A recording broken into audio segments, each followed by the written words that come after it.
I'm going to ask you to go on a little journey with me. I want you to close your eyes and picture a kid who struggles with organization, who struggles with making good decisions, and who will always struggle in life wherever he goes. Imagine someone who may look fine on the outside, but on the inside fights with every assignment he is given. Someone who is trying so hard and is still treated like he is just lazy or has an attitude problem. The person you're picturing right now has been prenatally exposed to alcohol and lives with the results of fetal alcohol spectrum disorder. Now, open your eyes. Am I what you thought you would see?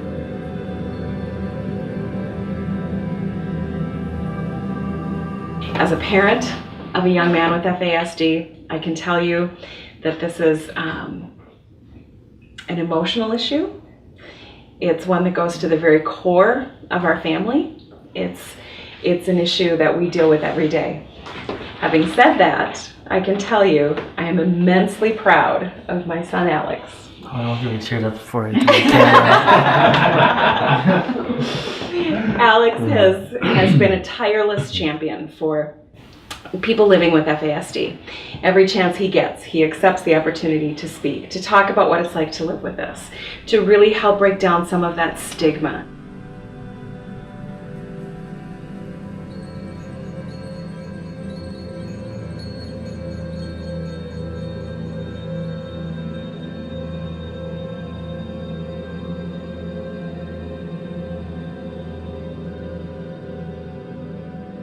I learned that I had FASD in the 2nd grade, but it really started to affect me in 5th grade.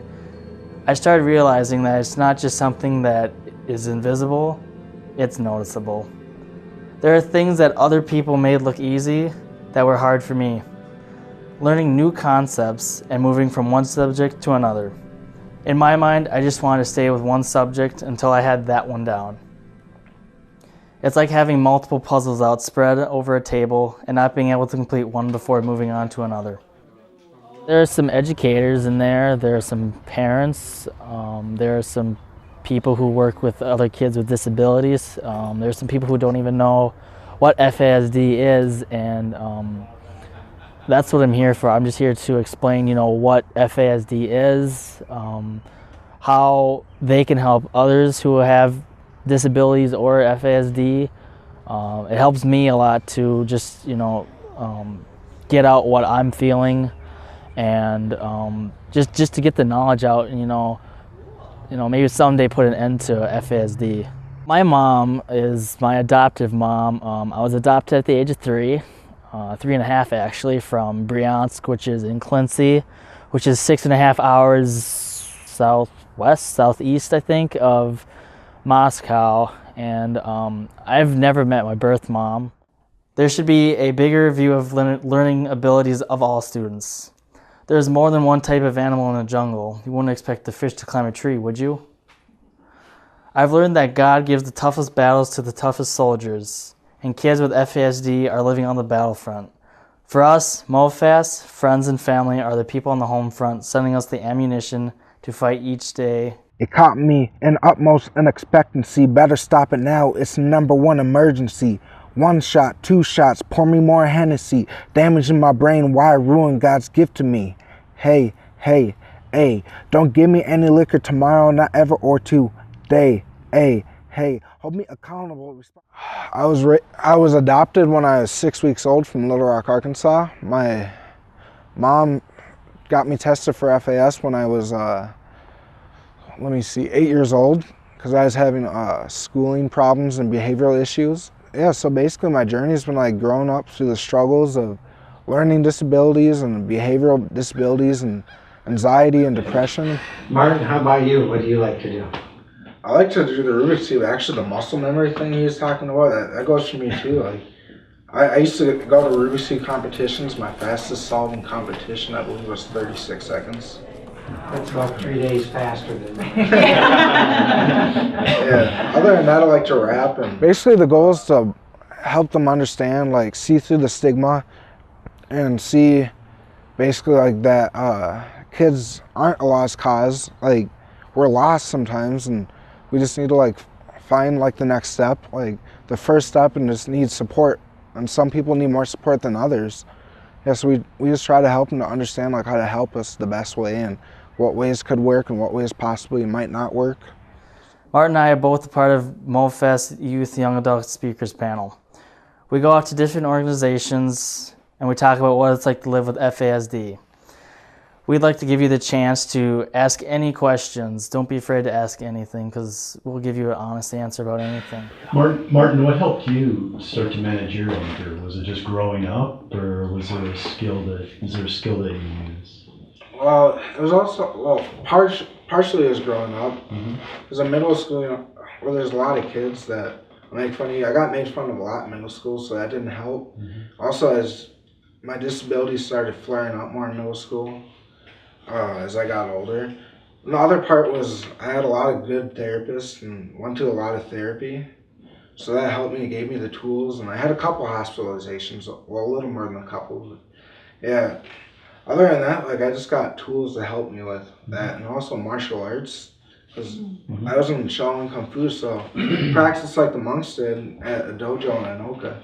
So the first thing we do when we got in there, we meditate, we practice on the peace part. I do Tai Chi, and whenever I got angry, I'd meditate through stretching, and my mom would be like, Martin, go outside, practice Kung Fu, calm down. so I do my forms outside. Sports is probably one of the greatest things that I could ever run into because I get to make new friends. I get to do what I love, which is exercise.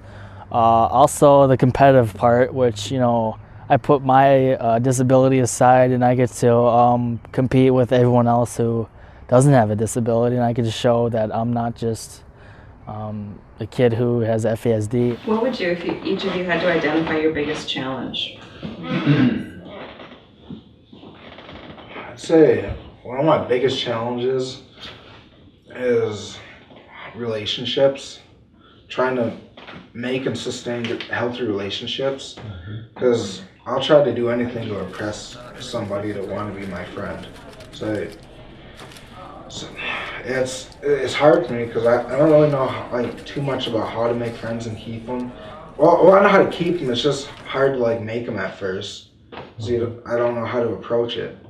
So that's one of my biggest challenges, and choosing positive peers to hang out with, ones that will benefit my needs and benefit my lifestyle and go have the same values as me. So that's hard for me to do.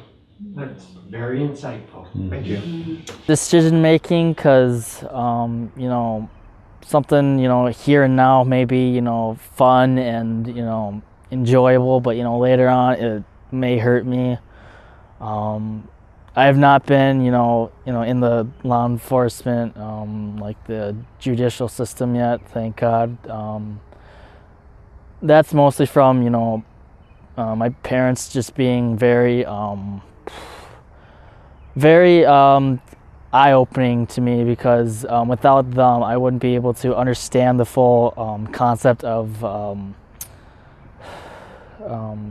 cause and effect. If I do this, then this is going to happen, which will really end up hurting me.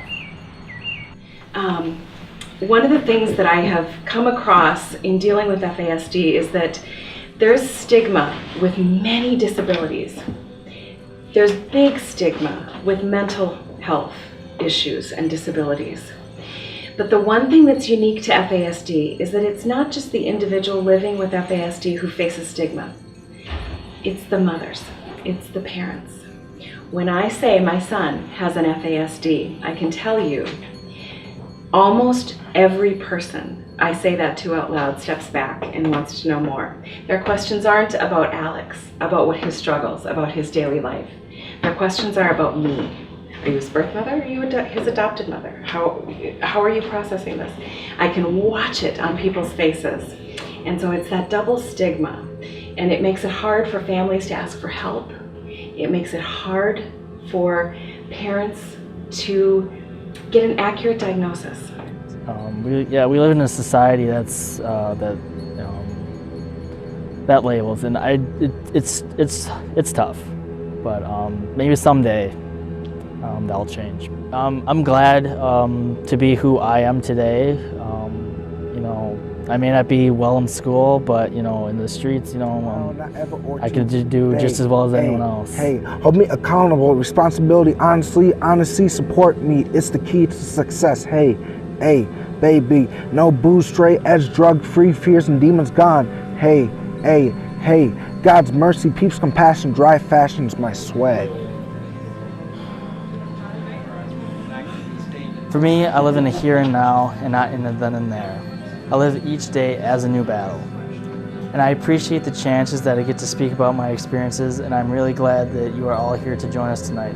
I'm grateful for all the work that all of you are doing today, helping others who live with this disability or any disability.